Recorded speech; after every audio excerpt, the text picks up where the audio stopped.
Well, good afternoon, and welcome to COMP422 and COMP620.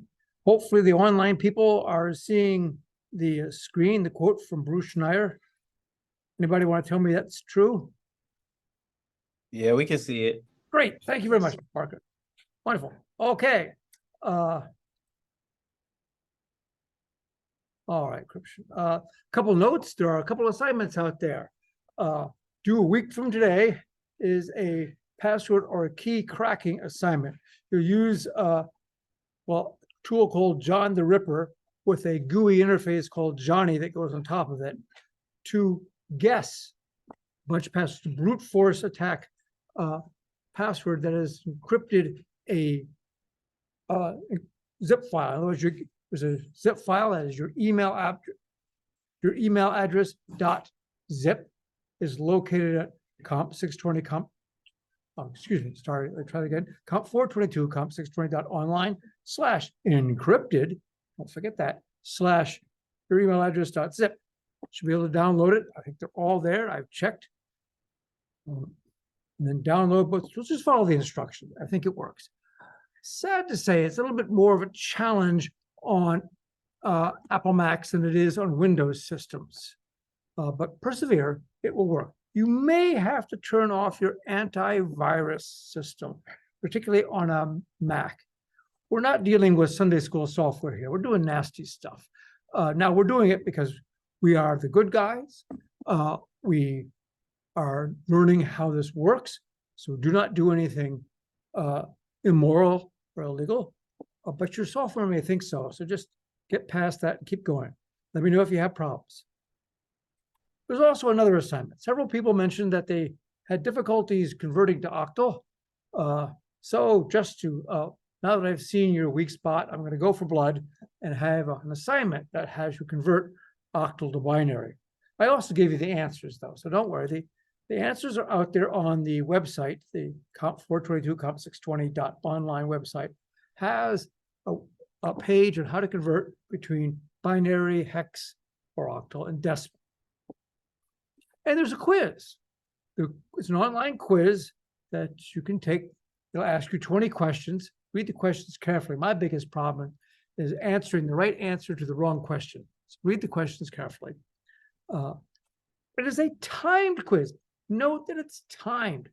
So many students get all the things right, and they think they should get 100, and they get a very low score because it took them a long time to get there. It's timed. But different times. If you're a COMP422 student, you got to do it in 90 seconds. You got to move on out. You got to answer 20 questions, 90 seconds. Now you can do the arithmetic, and that gives you about 4.5 seconds a question. Doable.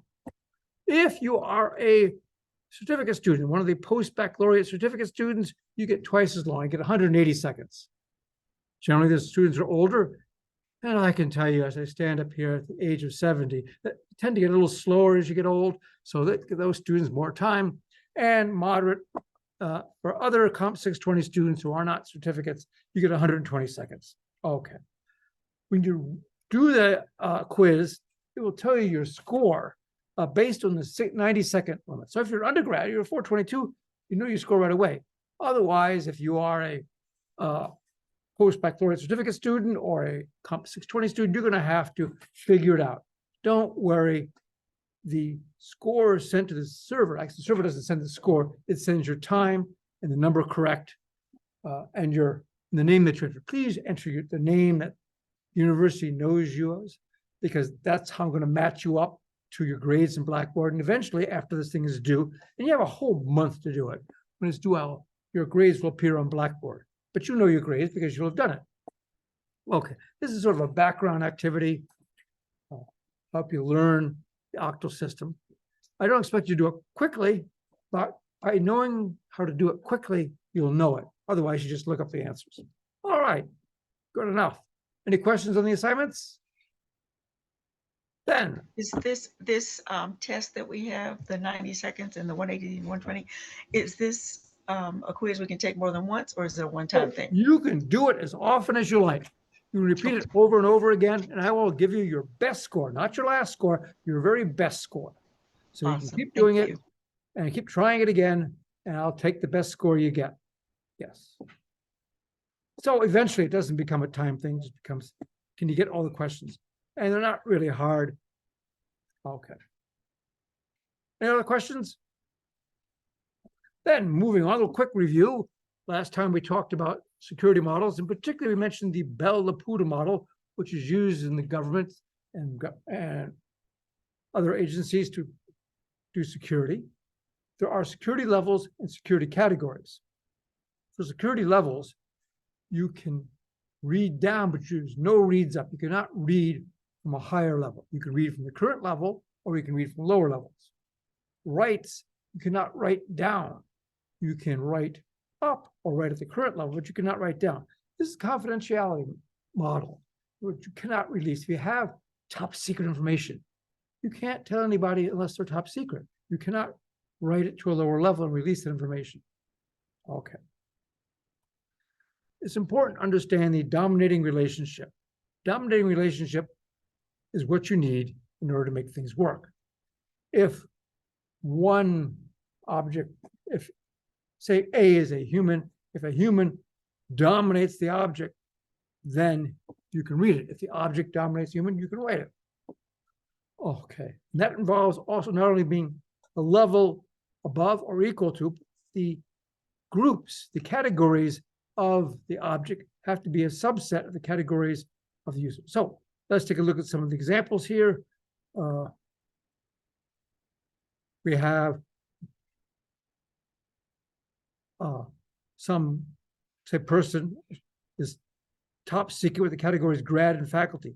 They will dominate the an object that is secret grad because their level is greater than this one, and grad is a subset of grad faculty. There's nothing in this that is not in this group. Likewise, secret dominates common because again, these are the same as this, so it's a subset, not necessarily a perfect subset, but a subset, and the level's lower. Now, top secret grad does not dominate confidential undergrad because even though the level is high, this group is not a subset of that. Likewise here, this doesn't work at all, even though the categories are fine, the level's high, you can't access that one. And this one, top secret and secret, again, the levels are okay, but the categories contain an object that is not over here, so it's not a subset. There's also the BIBA integrity model. This is integrity, not confidentiality. This means that the top people can put out information and other people, everybody else can see it, but they can't change it. You can write down, but you can't read down. You can write down, but you can't read, but you can't write up. Well, like it says, I get confused. Okay, everybody understand it? I mentioned last time. If everybody understands it, there should be no problem with this question. Let's try this.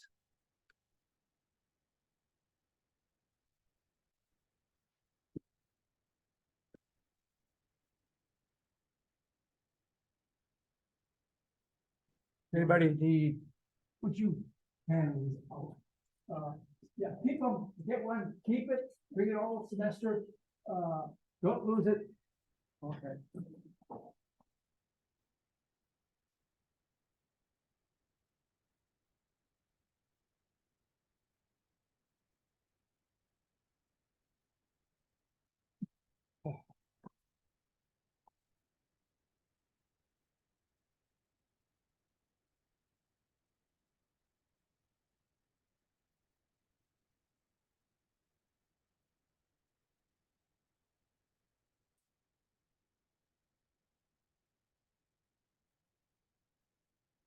All right, everybody get a chance to figure this one out. It's not that how you should know this stuff. Oh, what's wrong? There we go. Okay, hold up your answer. Correct orientation. I gotta see.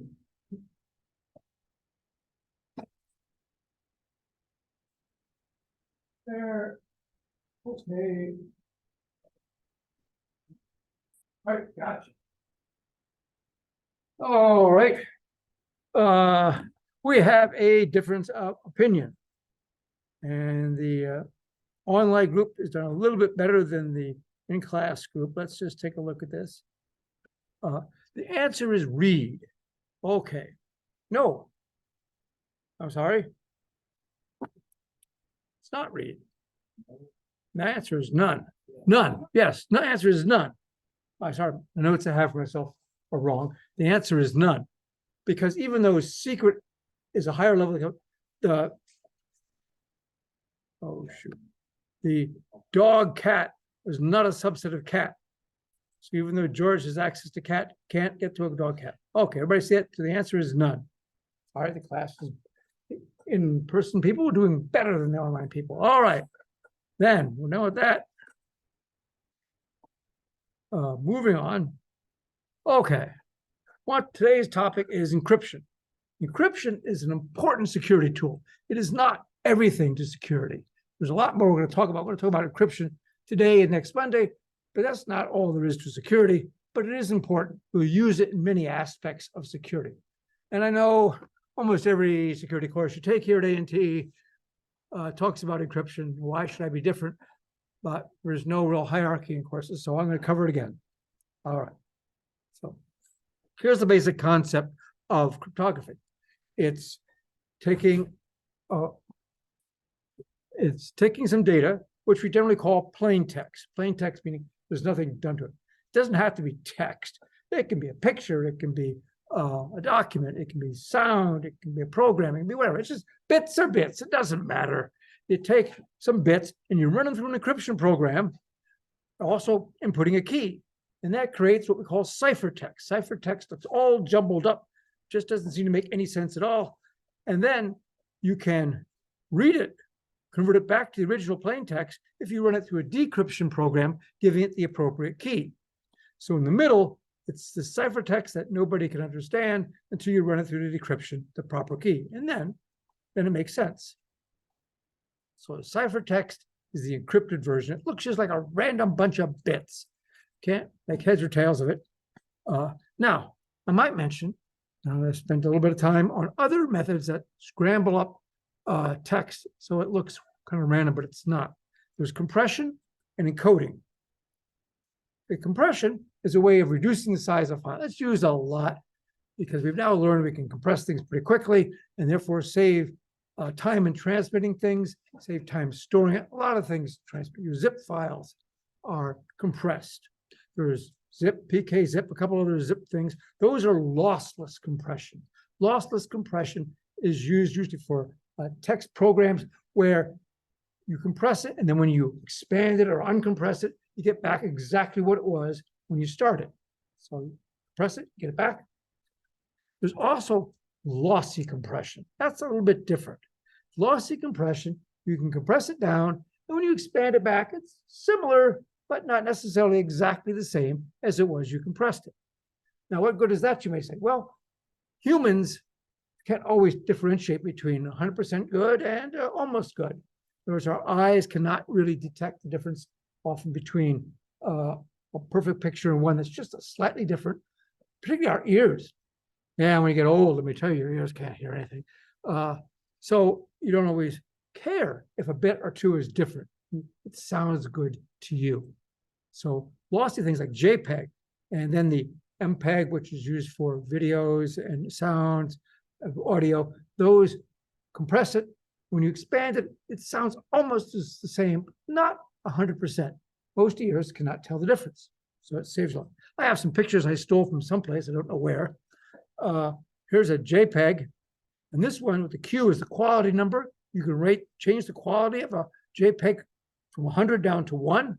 At 100, it's the best quality. I have some, this file was 81.3 kilobytes. BMP, bitmap representation.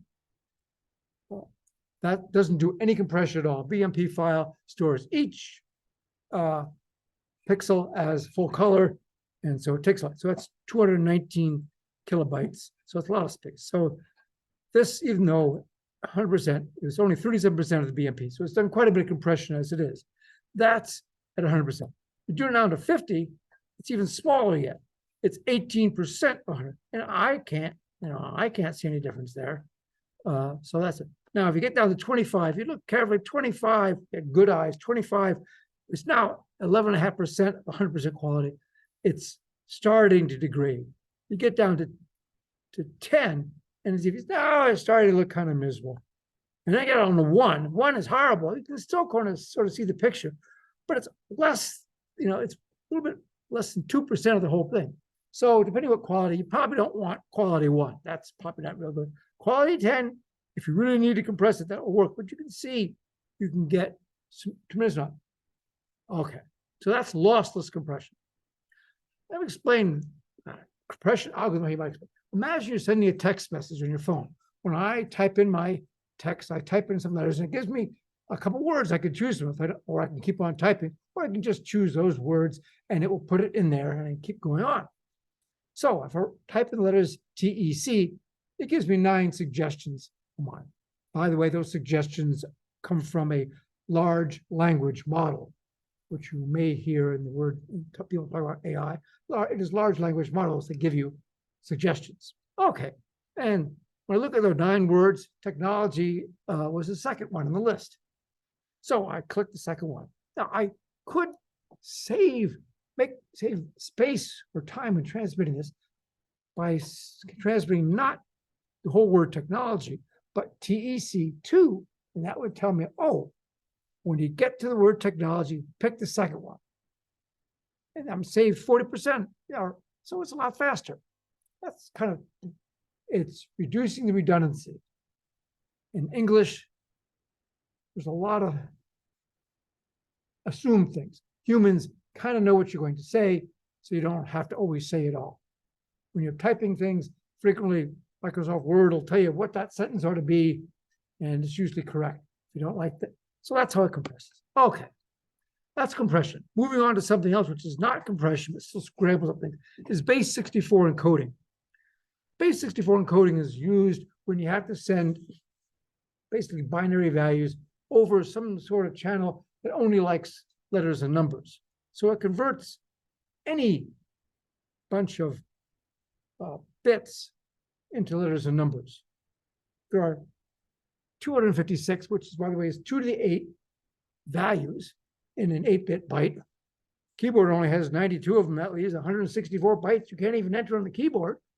So if you want to send those, and sometimes you have a graphics file or something that you need to send it, want to send it over a channel that's expecting letters and numbers, how do you do that? Well, base 64 will convert it all to letters and numbers. It takes 3 8-bit bytes, or 3 times 8 is 24 bits, and divides that into 4 6-bit values. 2 to the 6 is 64. So you only need 64 characters to represent that. Now you take 64, what somebody thought was the most common characters, 26 uppercase, 26 lowercase, and 10 numbers. That gives you 62. That's almost, and they threw in plus and slash, and that gives you 64 values. And so they convert any binary value to one of those 64. And they have a table of what each letter means in binary. It's not the usual ASCII thing. It's a separate table, and that converts it. So you can, again, break 8-bit values into 6-bit values and transmit them. When we get to the other side, you can decode them back to the original binary and send it. Now, sometimes things don't come out as an even number of 6 because you have to even number of 6 bits. If it doesn't come out even number of 6 bits, you have to do something. So they use padding. Equal sign is the pad character, tells you how many. If it comes out even, there's no equal sign. If you need to think, what, 2 pad characters, it puts 2 equal signs, 1 pad character. You see how it works. It's pretty simple. There are lots of tools out there to do this for you. There's online tools. Just Google up base 64 encoding, and you'll find tools that'll do it for you there and back. So it's really simple. All your programming languages have tools for this. It's pretty common. Here's an example. I took the phrase COMP620 Information Privacy Security, base 64 encoded it, and this is what I got. You will note that because it takes 3 bytes and makes it into 4 bytes, that it's 4/3 as big. So it tends to be longer, but you compress it, that you decode it, goes back down. But again, there's no funny characters in here. It's all letters and numbers. Which, by the way, if you're ever looking at something that has a bunch of letters and numbers, particularly if there's an equal sign at the end, that's base 64 encoded. So if you want to know what it's saying, just paste it into a decoder, figure out what it says. And we'll be sneaking at things later on this semester. When we look at something, those letters and numbers, what's going on, we'll decode it and say, aha, that's what they're trying to do. Okay, back to encryption, which is the topic for today. People have been doing this encrypting for a long time. People have been sending secret messages back and forth. There was a Caesar cipher, which was said to be used by Julius Caesar. I mean, it's thousands of years old. Back when there weren't computers, the ability to do this efficiently was very important. Now that we have computers, we can twist the bits and bytes around without worrying about efficiency.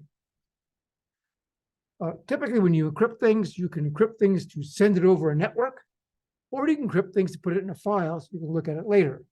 Both of them, same concept.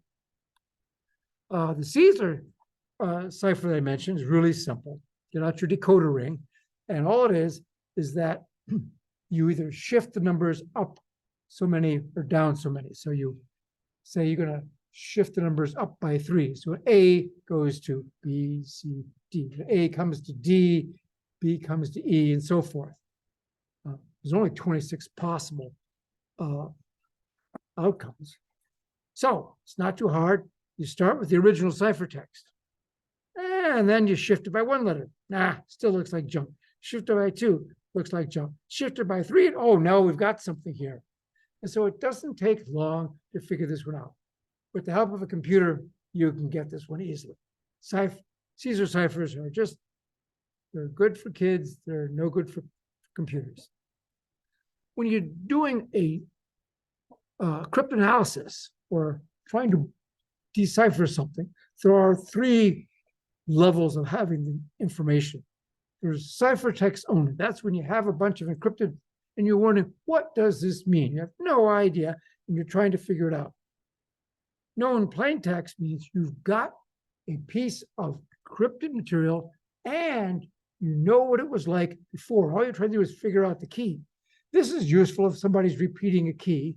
And so you can figure out the key from this information and use it again. Also, if you know part of the information, particularly if it's sent with some sort of header, network header in the front that's always the same, you know what that looks like, and you look at it encrypted and you look at it as it was supposed to be, you go, oh, I know how this works. And then chosen plain text means you can force the system to encrypt anything for you. So you send it some text, it encrypts it, you look at it, and you can try this many, many times. It turns out there are decryption systems or hacking systems that you run this through several thousand times, and you get a bunch of information and helps to decrypt it. Substitution ciphers are where you just trade one symbol for a letter, one letter for another.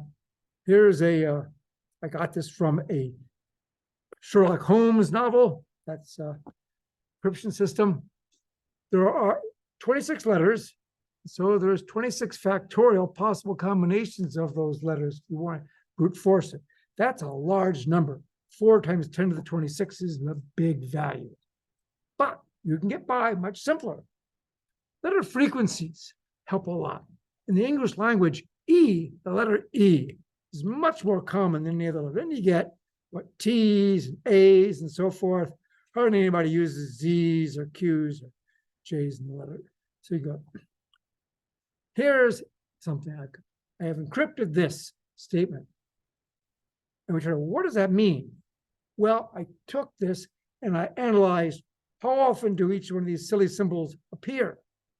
And then I just made a list in the order in which they appear, lined them up with the frequency of English and translated them. So in this case, turns out this fancy M is most common. So I made the fancy M into an E. Diamonds are next most common, so I made them into a T, and so forth. And it looks like this. Welcome to North Carolina. Well, it should be pretty honest to any human that the R is supposed to be a C. So that'll become welcome to something Carolina, and you start making more, and then you keep going, and it becomes obvious what you're looking at. It doesn't take you long, once you get to this level, to start converting it to something that makes sense. And yes, there it is welcome to North Carolina, agriculture, and so forth. And since, once you got to this, you start, okay, North Carolina, something, and it just follows, obviously. So you can easily do that. Another question for you, if you're paying attention.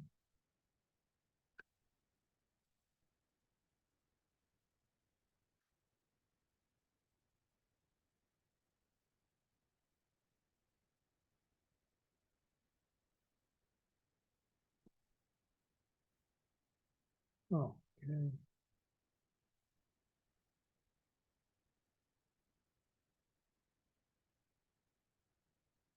All right. So only 4 possible choices. How long can you be?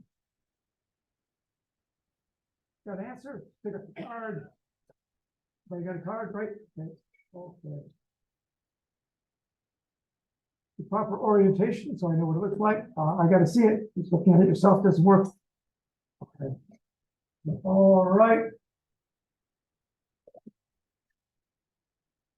Okay, I think I got you. Oh, we have a tie. Oh, we have a tie on line too, just about. Oh, okay.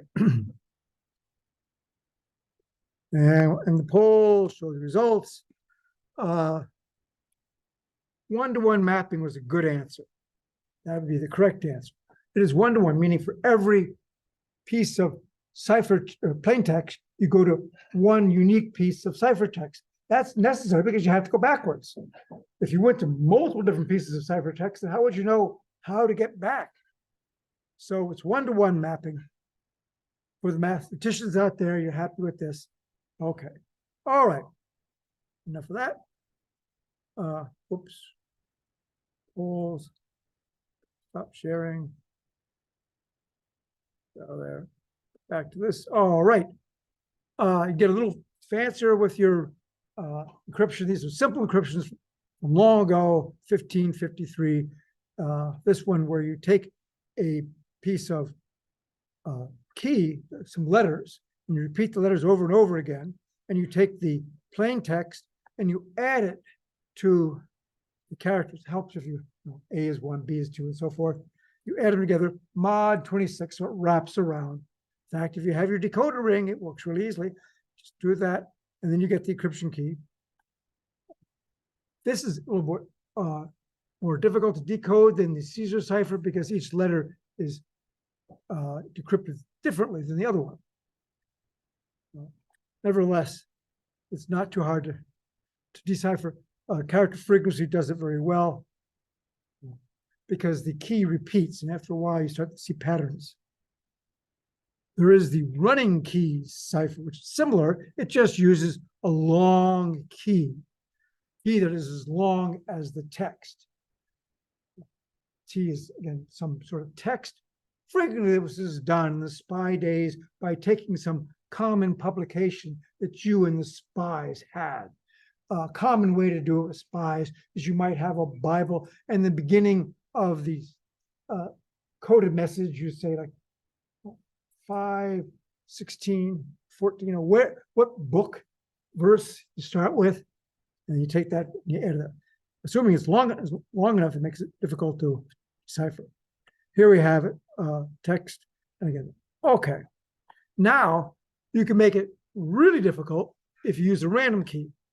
Humans are not very good at random. This random thing, we have patterns. We always, so English text has patterns in it. That's why the text systems can always guess what you're going to say. But if you actually use real random numbers, and better than just a random number generator in a computer, which does a pretty good job, but you have real random numbers, then it's perfect encryption. Nobody can break it. Right? The key has to be as long as the text, and you simply exclusive OR the plain text with the key, and that's the result. And to get it back, you just exclusive OR it with the same key, and you got the answer. Both sides have to know what this random number string is. It's perfect encryption because given some ciphertext, whatever particular key you like, you can get any result. So this is the answer you want, use this key. That's the answer you want, use that key. So you never know if you got the right thing because you can get any answer you want by using the right key. Trick is it has to be truly random. The key has to be as long as the text, and nobody else has to know the key. I think I just said that. Key is to random, use once. Oh, and only use the key once. Otherwise, use it a couple times. They can decrypt. Encryption systems based on two concepts. How are you massaging the data? There's diffusion and confusion. Byte to byte translation doesn't work very well. That's because then you can do character analysis and you can get the results. So it works so much better if you, for each byte, you spread it across a much wider field. In the AES and DES, they spread across 128 bits. And in AES or DES, if you change any one byte in the plain text, on average, it'll change about half the bits in the ciphertext. Excuse me. One bit in the plain text changes half the bits in the ciphertext. So the data is spread out, diffused. Confusion means you do something to mess up the ciphertext. So exclusive OR, so it doesn't look the same. There are two basic flavors for encryption: symmetric key and asymmetric key. Symmetric key is often called secret key because both you and the receiver have to have the key and nobody else. An asymmetric key is known as public key because you have one half the secret and everybody else can have the other half. Doesn't matter. They can't decrypt it without the right key. So secret key, both keys are the same. Here's how it works, assuming, again, we're using it across the network, although it could be stored in a file, it doesn't make any difference. You take the plain text, go it through an encryption algorithm, given the secret key, you have the ciphertext, send it to the other side. So if Alice is sending a message to Bob, and Alice spends her life sending messages to Bob, when Bob gets it, if Bob knows that key, the same key that Alice used, he can decrypt it, get the plain text. Pretty simple. AES and DES are well-known standards that are symmetric key algorithms or secret key algorithms. An asymmetric key or public key algorithm uses a different key. The encryption key and the decryption key are different.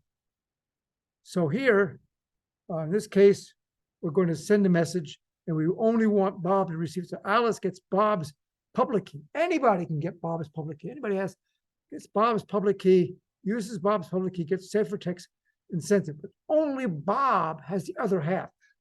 In public key or asymmetric key, the keys come in pairs. One key to encrypt, the other key to decrypt. RSA is the very common use. Diffie-Hellman is another one that you might hear a lot.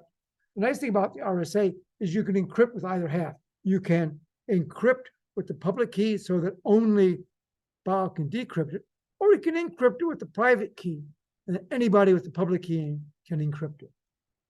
We'll learn that that's actually useful. Now, some people ask, why not just make up my own encryption algorithm? I can mess up the characters pretty well. Why don't I do that? Well, of course, to be useful, the person you're sending the message to has to have a copy of the algorithm. If they don't have a copy of the algorithm, it's no good. So it helps if you use standard algorithms because everybody has a copy of the algorithm. If the algorithm is really useful, then nobody should be able to break the information. Nobody should be able to get it unless they have the key. Knowing the algorithm is insufficient. You must have the key in order to decrypt it. This brings up another question. Think about this one for a minute.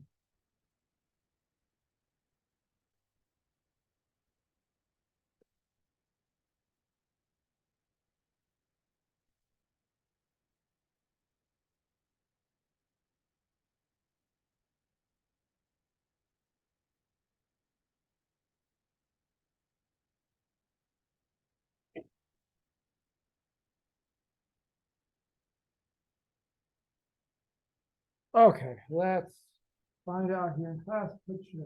Remember, I don't grade this stuff. I'm just finding out whether you know, or you're finding out whether you know. Okay, let's do it. Oh, okay. The most common answer. My answer. Excuse me. As I wanted to change my answer. You can change your answer. You can just Hold it again. I think it just Where? changes. Hope you changed it the correct way. How, I don't see the question. Once I click Oh, you can't see the once question? I put my answer, it disappears. Oh dear. Well, you can Mhm. see the But question in big, if in big red letters, if you're going to encrypt. oh, yes. So Okay. I'm going to say B now. I'm going to go with B instead of what I had before. B is a good answer. B, in fact, is the answer. Unfortunately, not everybody knew that one. B is the answer. Why? Because compression reduces the redundancy. If you encrypt it, it looks like a bunch of random bits. It is pretty much a bunch of random bits. There's very little to compress there. If you start with plain text, which is say English, there's lots to compress because English has lots of redundancy. So you can compress it. Generally, English only uses no more than 92 characters on the keyboard, and there's 256 possibilities. But if you compress it, it's going to go into some binary values, very hard to compress. So you want to encrypt, you want to compress first and then encrypt. So yeah, I wrote a program to keep my passwords safe, and I compress it and encrypt it. So it doesn't take up so much room. And of course, I want to encrypt it. Oh, I think that's what I said. Okay, there's the answer. Remember, so if you do both, it makes a difference. Question? All right, moving on. Performance. There are several algorithms out there. There's the asymmetric key algorithm, Diffie-Hellman or RSA. And then there's the symmetric ones, DES and AES.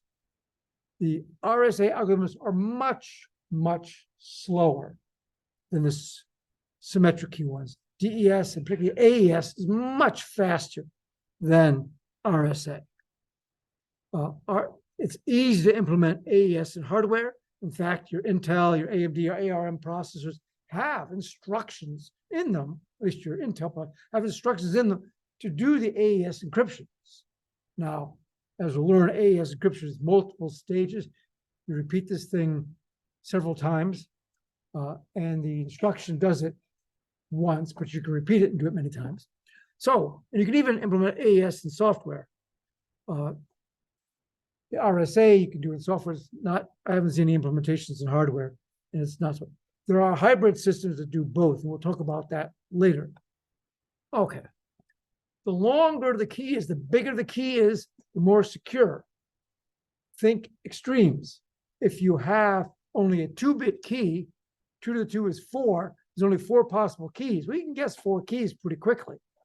If there are 256 possible keys, it takes a while. If there's a huge number of keys, 2 to the n, so if you have a 256-bit key, there's 2 to the 256 possible combinations.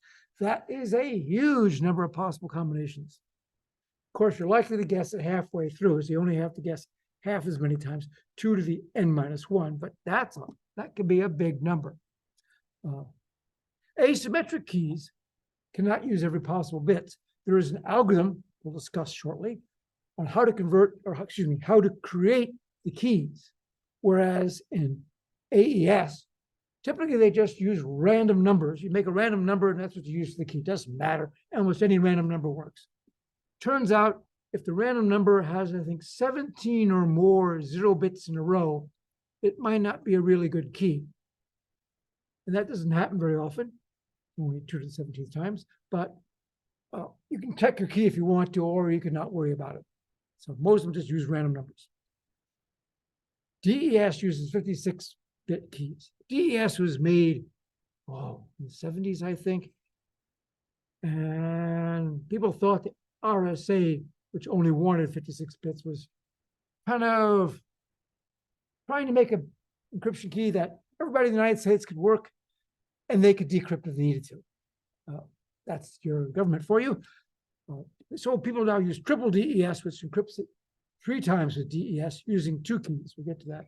AES, which is stronger, uses 128-bit or 192 bits or 256 bits. There's 3 different ways you can do it, 3 different key lengths.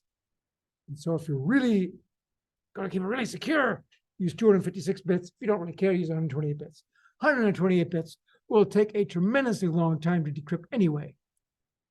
And RSA uses long keys because, again, you can't use any bunch of bits. There are often 512 bits, 1K or 2K. So 2K key is quite long. Let me talk about substitution permutation ciphers, because AES, DES are of this type. This is a class of ciphers. AES is like this. So basically, they have 3 phases. There's a substitution. They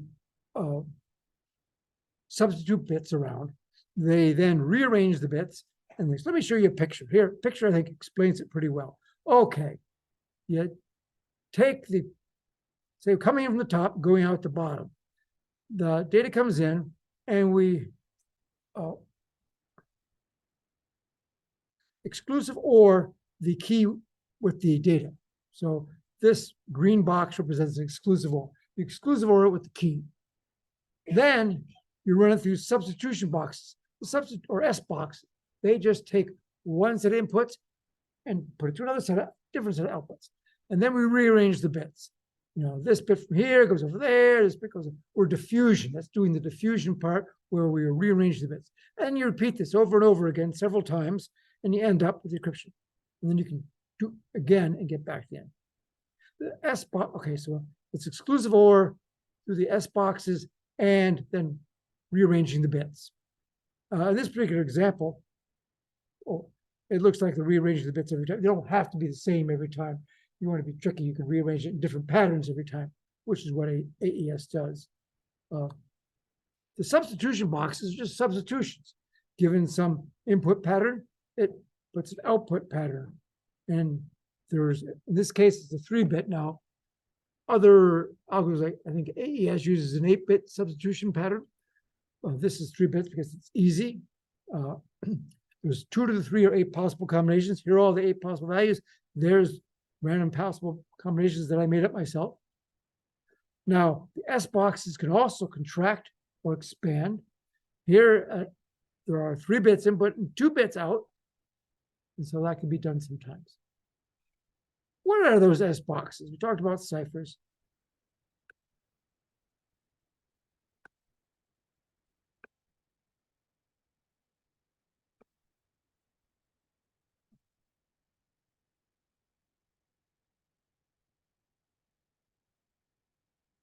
All right.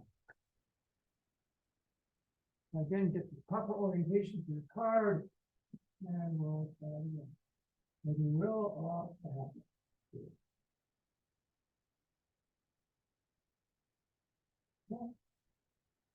Oh. 2, 4. Ah, okay. You press the button enough, something will happen. Oh. Oh, okay. There's your hand raising. Oh, okay. Oh, okay. That's gotcha. All right. Everybody, look. Where's that? Oh, I hope the answer is A because everybody likes A. It is A. It's a substitution cipher. Very good. Online people generally got that. Yes. A is just this. The S box is just a substitution cipher. Whoops. Wait a second. I just screwed up people. Stop sharing. Okay. Yes. All right. Got that. It's just doing a substitution. All right. Permutation expansion again. Rearrange the bits. Sometimes you can rearrange the bits. So one bit may go in multiple places. You're expanding it. And then later you contract it. There are multiple stages. Typically, at each stage, you go to exclusive OR with the key. They often do some transformation on the key. They do something with the key, shift it, do something to make it a little bit different. So when they use the next stage, it's a different key. The data encryption standard, again, in 1977, developed by IBM with some help from the National Security Agency. It was used a lot, but it turns out the 56 bits is just a little too small. It takes a 64-bit block, 56 bit, and uses a substitution diffusion network. Again, it's a substitution permutation. There are 16 stages it goes through. Here's a picture. Shows how it takes, splits up to 64 bits in the left and right, and one side it goes through a stage where it expands it from 30 bits to 48, takes the key, reduces it from 56 bits to 48, exclusivores it, substitutes it, permutes it, and then exclusivores it. It makes a mess of it. And then each time it makes each stage, it uses a different, it does something to the key. Yes, here's the key. It takes splitting it up, it's rotating it, exclusivoring it, rearranging it. So it does. Try to make it as difficult as it can to make it undo it. Turns out that's not as difficult to do because 56 gig, way back in 1998, which like 25 years ago, boy, somebody built hardware to do this, and they could brute force a key in 2 days.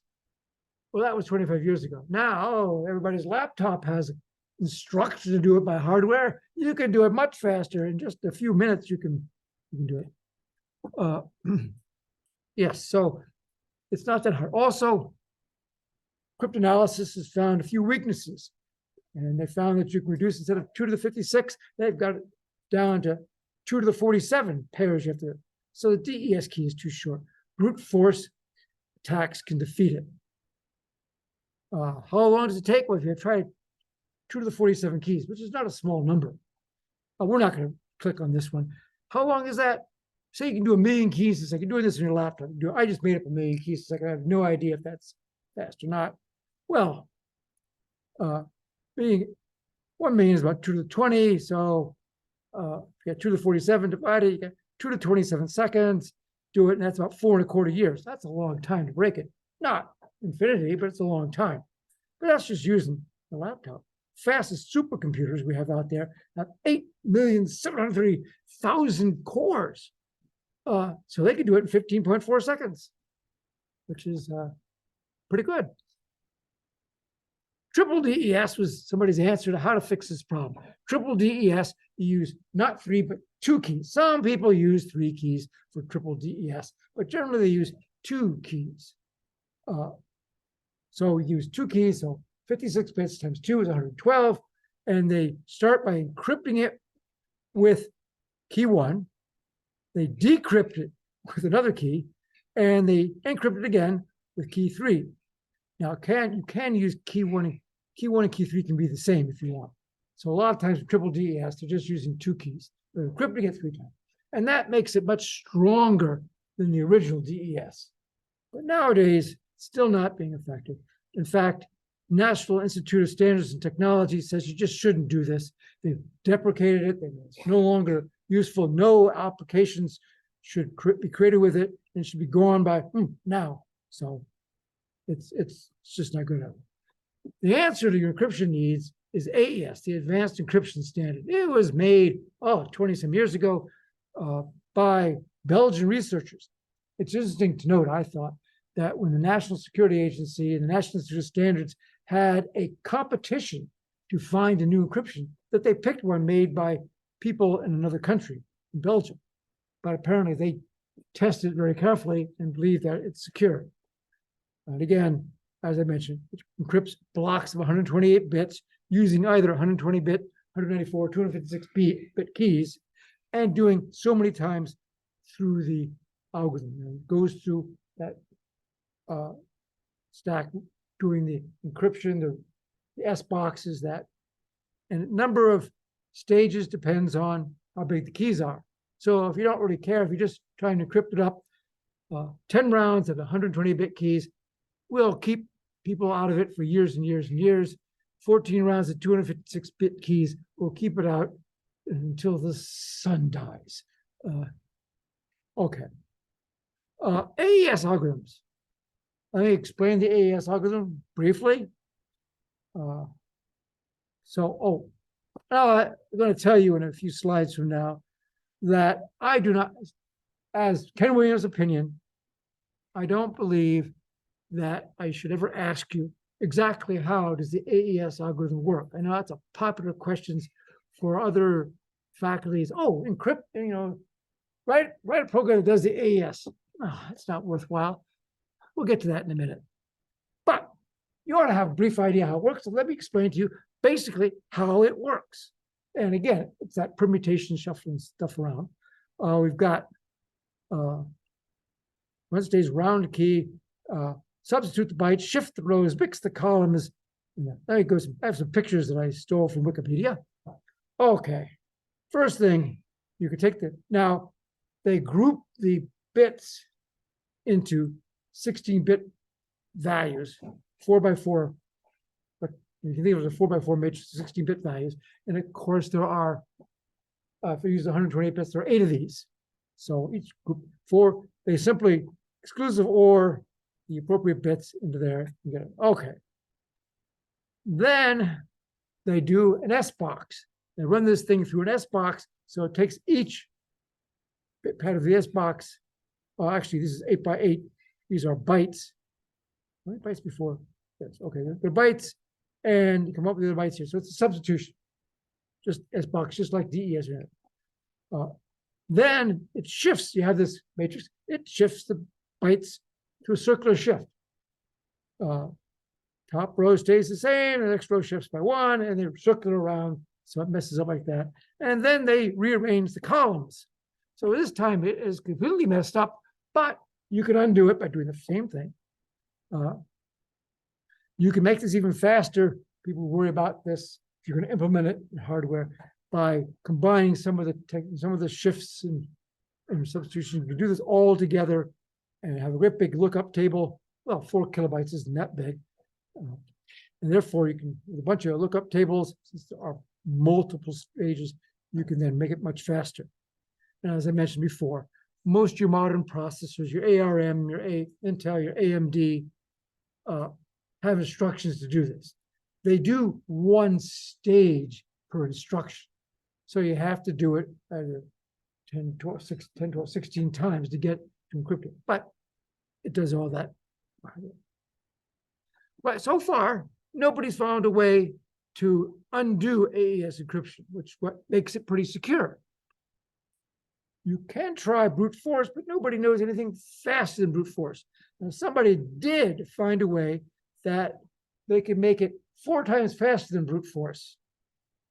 Snowden, if you remember this fellow who put a lot of information out of WikiLeaks and then ran off to multiple countries, is now, I believe, in Russia because nobody else will have him. So he's living a nice life in Russia because he can't come back to the United States, so they'll arrest him. He released a lot of information. He says that they're looking into, the NSA was looking into techniques to defeat AES. Well, I'm sure they are. And if they weren't, then why not? You know, isn't that why we employ these people? I would hope that they're doing that.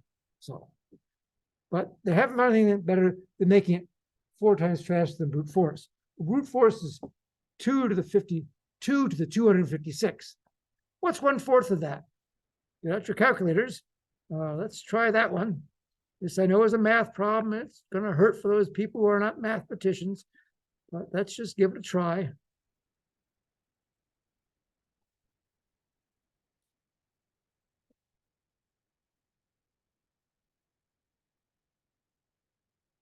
All right.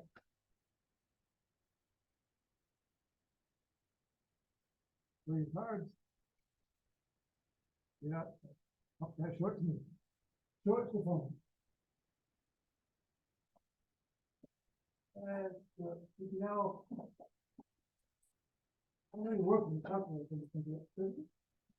I see there. Oh, you're holding your hand in what's called. There we go. Gotcha. All right. Oh, nobody knows. Oh, but they know online. Or do they? Actually, let's talk about this. Yes. Popular answer is A, which is wrong. B was popular, which is really wrong. Anytime you raise a number less than 1 to a power, it gets smaller and smaller. 1/2 to the 256 is indistinguishable from 0. Answer, in fact, is D, because 2 to the 256 divided by 2 to the 2. 4 is 2 to the 2. If you're doing this with an easy thing, if you're using exponents, 256 divided by 2, just subtract the numbers. 256 minus 2 is 254. So the answer is D. So 254, which is a really big number. Okay. So again, I don't count these. Stop showing. I don't count these, but that's your mathematics. Remember, when you use exponents, you can just subtract numbers. We'll get to that later if we need to. Okay. Now we're talking about AES, which is a symmetric key. We have the same key to encrypt as decrypt. Asymmetric is different. Asymmetric has one key to encrypt and one key to decrypt, often known as public key. Now, some students in the past have said, oh, well, if you're going to use something secure, you don't want to use public key because everybody knows the key. That's not a correct answer. No. Public key simply means everybody can know one key. It doesn't make it easy to decrypt. It's, in fact, still quite secure. And RSA and Diffie-Hellman are the two well-known ones. Okay, the keys are different. You have a private key that only you know and a public key that anybody can know. RSA was made back in 1977 by three people whose last names are beginning with R, S, and A, Rivas, Shamir, and Eldman. If you're taking COMP620 Advanced Algorithms as a graduate student, I think the textbook, big white book, authored by Rivest, that's him, same guy. A fellow named Clifford Cox worked for the NSA. He also developed the algorithm way back, was it 4 years ago, before Rivas, Shamir, and Alderman. Rivas, Shamir, and Alderman published it as soon as they found out. They're faculty members. Clifford Cox worked for the NSA. And the NSA doesn't always tell everybody what they discover. That's not part of their business. But now everybody knows it, and it's very widely used. It is probably the most commonly used public key algorithm. A copyright or patent owner, whatever, has run out. It's now in the public domain. Anybody can use it. Let's talk about how it works. It uses a widely used transformation in encryption. We have three values here. M is the message. Think of the message as just a bunch of bits. We'll break it into blocks, and we'll use those blocks, bunch of bits. So if you take a bunch of bits, that was a text message. But if you look at the bits, you could also think of it as a big integer. And you can raise that big integer to a value E mod n. N is the remainder function. If you divide it by n, this is what you get as the remainder. So you have M, and C is the cipher code. M was the message, C is the ciphertext. You send the ciphertext, and you can decode it by using D. E and D are secrets, and N, as everybody knows. Okay, here's how you do it. You have to make a key. You don't just take any random key. We'll go over this so you have it. Again, I don't want you to have detailed knowledge of how this works, but you ought to have a concept of what's going on. So let's go over this so you have an idea. All right, you have to make a number that is the product of two large prime numbers. So you find two large prime numbers. In this case, we call them P and Q, and you multiply them together. So N has only two factors, these two large prime numbers. And then you configure this thing called the totant of that number. You take P, you subtract one, other P minus one, you multiply them together and you get N. Then even or odd. Now, it's got to be even because prime numbers are always odd. So if you subtract one, they're always even. Even times an even is an even number. Okay, so then you choose E. E is just another number. What is E? You pick any E you want to, but E, the greatest common divisor, GCD, the greatest common divisor of E and this totient has to be 1. How do you compute the greatest common divisor? Oh, there is an algorithm over 2,000 years old to do that. There's several algorithms out there that are more modern, but it's easy. Look it up in an algorithm. Google it, you'll find out. There's easy ways to do it. Then once you got E, then you got to compute D. And D times E has to be 1 mod that. So now you have these three numbers, N, E, and D. You've calculated them. You let everybody know what N is and what E is. Don't tell anybody what D is. So let's see how this works. I pick some numbers. 101, 113, they're two prime numbers. Not that big. My calculator will work with them. Multiply them together. Great, I got an N. Subtracted each one and multiplying it. There's another number. E, even, as I said. Okay, we choose E. E is this weird number, but the greatest common denominator between that and this is 1. Cool. Invert it. I get this number. What is this inversion? By the way, remember, we're dealing with mod. It's a ring, a cycle. So it's not, you don't have fractions. You have a number you multiply, it gets back together. It's a ring of a number that's, okay. So pick a message. I just picked a random number. Message that looks like it might be 2 bytes long. Raise that number to the power, mod that N value, and we get this silly number. That is the ciphertext. 5761 is the ciphertext for a message of this. And then you get out your calculators, you'll find that this should work. Now, raising that to a large power might seem quite difficult. My calculator will not do it very easily, but it turns out it's not that hard to do because you want to, if you're just backing up, oh, wrong way. If you raise 9726 up to 35, you get a huge number. Well, turns out every time you do the multiplication, raise it, multiply it by itself so many times. Every time you multiply by itself, you can take the mod n and it works just the same. So every time you do the multiplication, you do the mod n, and therefore it only takes one. In fact, so that's algorithms people. That's runtime linear in the size of E. You can do much better. You can do it in log E because there are cool algorithms to do it. Here is the basis of one. Again, you don't have to memorize this, but just let you know it can be done. And you can Google, Wikipedia shows you how to do this.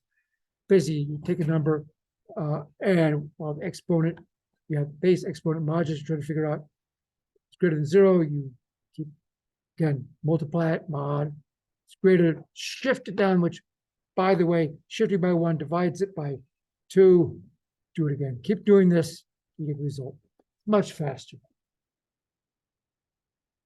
Now, again, P and Q have to be large numbers. There are algorithms to find prime numbers or to test a number for primality. You don't have to do all the multiplications. There are slick algorithms for determining whether a number is likely to be prime. In fact, you can reduce it down to say it's, 50% chance that it's prime. But if you repeat it down, do it twice, you know it's 25% or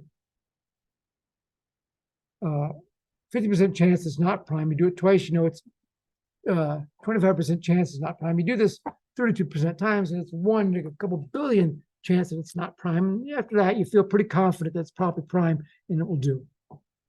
So again, if it's very large, then N is log n bits. You might note that your text has to be less than that because you're going to mod n. And if you mod n, it's remainder. So the value can't be bigger than n because when you mod it, it shrinks it down to a number from 0 to 1 less than n.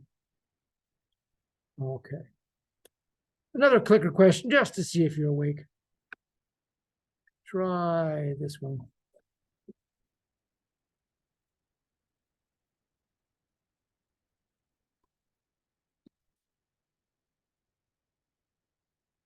This is an acronym test.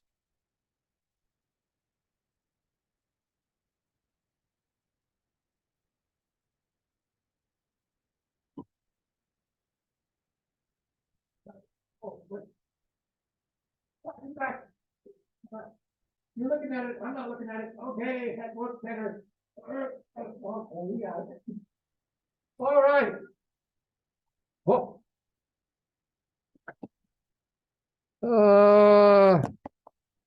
You online people do better. I'm sorry. Try again. All right, let's take a look at this. Anybody else online want to get out there? Vote 57% participation. We can do better than that. Wake up out there. Okay. Yes, the answer is B. AES is faster than DES. Those two are the symmetric algorithms. RSA is an asymmetric algorithm. It's much, much slower. RSA is, where are we? RSA is this, that mess. Takes a while to calculate. Whereas I know it looks like AES is complicated, but the hardware can do that to rearrange the bits. And hardware, that's 0 time. You just take a wire from here, it goes over there, wires. It's no transistors involved. It works really quick. So AES is very fast, DES quite as good, and then RSA. Okay. I have another example. Where do I do that? Oops, stop sharing. Let me get rid of this. Okay. Nah, I'm gonna let this pass.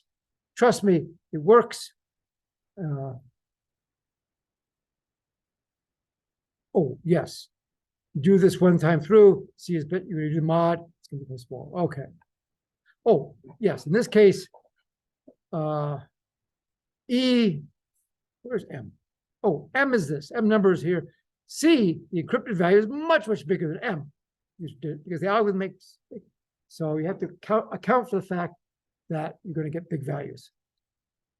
Okay, and again, I don't think it's worthwhile for students to reproduce encryption algorithms. I'm not going to make you write encryption algorithms. You should have a general idea how it works. You should have the permutation substitution concept. You should know that AES and DES are the permutation substitution networks where they go through repeating it over and over again. How many times? It's unimportant, but a bunch of times, more for longer keys than for shorter keys, obviously. You should know that the RSA algorithm takes a message value, raises it to a power mod, a number n, and then does the same thing with a different number to get back. That's important to know. The details, if you want to create your own encryption algorithm, and you shouldn't be creating your own encryption algorithm, you got great ones. Unless you find a problem with those, then don't worry about it. So that's it for today. First, an advertisement. Giving blood. I had a note up in the Red Cross Blood Center down there in Yanceyville, just right down the road, and point out that if you need transfusion, it's best to get blood from somebody your same ethnic group.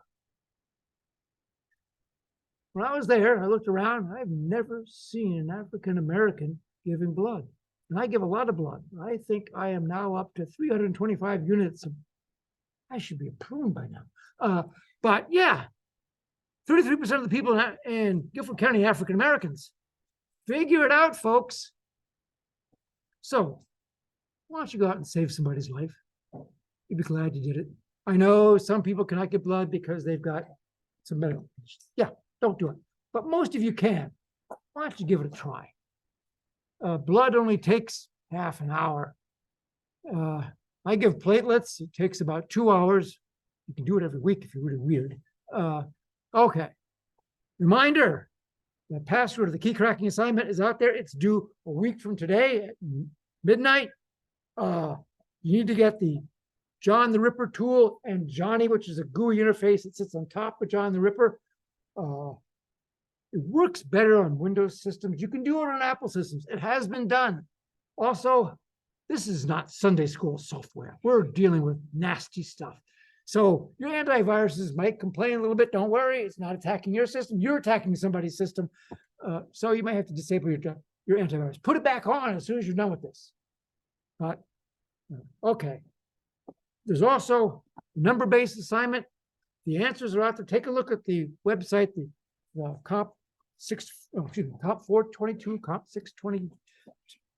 COMP620.online. That website, look at that. There's a link there to information about different number bases. Look at that. If that doesn't explain it, Google it up. You can find something. But once you learn it, and I'd recommend just take the time to learn the hexadecimal numbers and take the time to learn at least the first, I'd say first 16 numbers to binary, and then you've got it. Once you have those 16 things to remember, you got it, you're on. And then particularly if you're going to be in the computer field, it'll help you from now on. Very good. And again, the quiz will tell you your score if you're doing it in 90 seconds, if you're a 422 student. If you're older, and I know probably slower, at least I'm slower, then give you more time. Okay. If you have problems, let me know. Put your real name out there because eventually, you know, as you do this, and you can do it over and over and over again until you get the best score. I'll take your best score, not your last, your best score. And that's the score I'm going to use for your grade. If you are a post-baccalaureate certificate student and you get it done in less than 180 seconds, you get it all right, it's going to tell you you've got this. It'll say you're 90, say you have a 10, you have a 10 score, but don't. I know what your score is. I will calculate your real score later. Okay. And please read chapter 11 for Monday. Moving forward, that's it for today. We will see you Monday. Thank Thank you. you. Have a good week.